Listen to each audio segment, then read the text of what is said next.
I'm 60 Second Spidey, and I'm recapping mainline Spider-Man comics in timeline order. Here's part 18.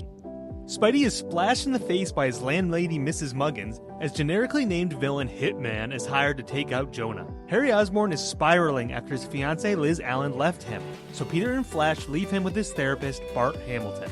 Hitman attacks Jonah but is interrupted by both Spidey and Punisher, but he's able to escape from the two heroes with Jameson. The generically named villain Hitman has captured Jonah, so Spidey and Punisher follow after them as Punisher reveals Hitman is an old war buddy who saved his life.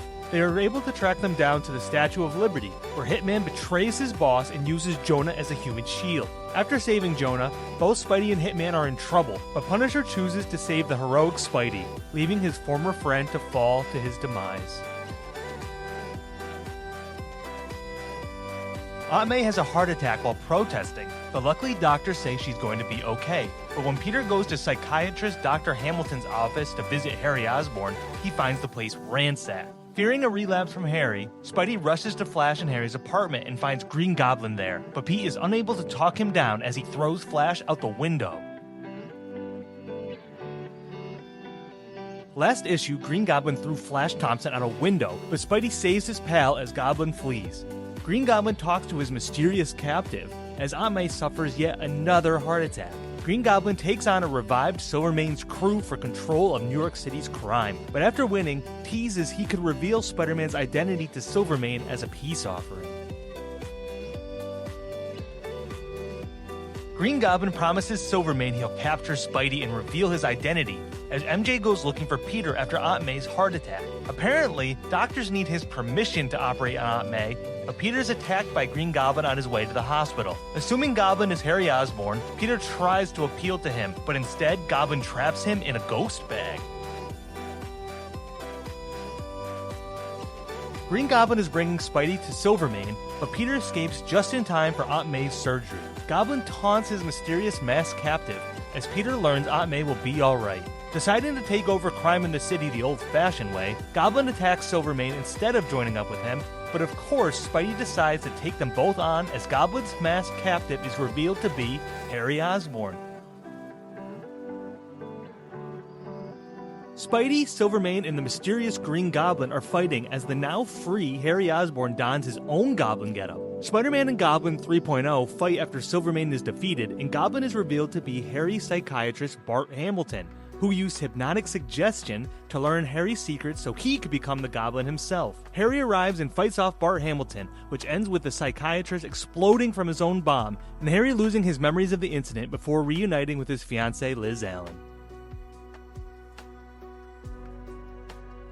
On the anniversary of his passing, Peter visits Uncle Ben's grave and reflects on how his life has gone since that day, how he learned to control his spider powers and has used them to help others and fight various supervillains. He fondly looks back on his previous relationships with Betty Brant and Gwen Stacy, as well as the tragedies of the Stacy family. Realizing his life is going well despite the roller coaster it's been, Peter leaves his microscope as a gift to his Uncle Ben, which is promptly stolen by a graveyard worker.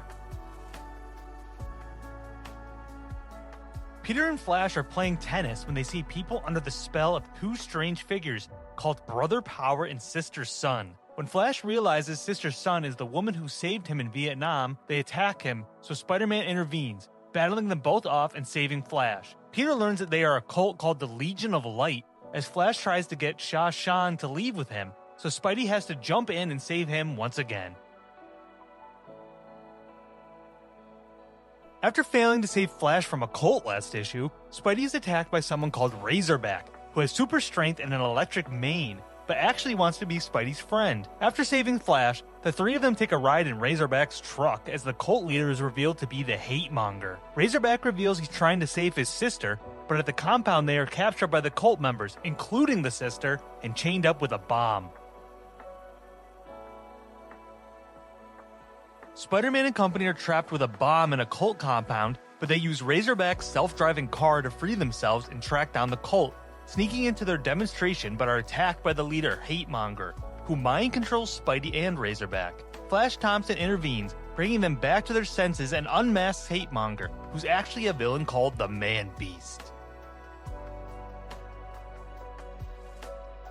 Spidey and his friends are fighting Man-Beast, who starts to destroy the stadium as they battle, which the cult members of course blame on Spider-Man. Man-Beast uses their anger to take full control of them and has them all attack the heroes, but Razorback's sister breaks her spell long enough to help Spidey take on Man-Beast, as Flash saves the woman he loves, Sha Shan, who was a reluctant leader in the group. Thanks for watching part 18 of my Spider-Man timeline recap. Like, follow, and subscribe as I post daily shorts and long-form compilations.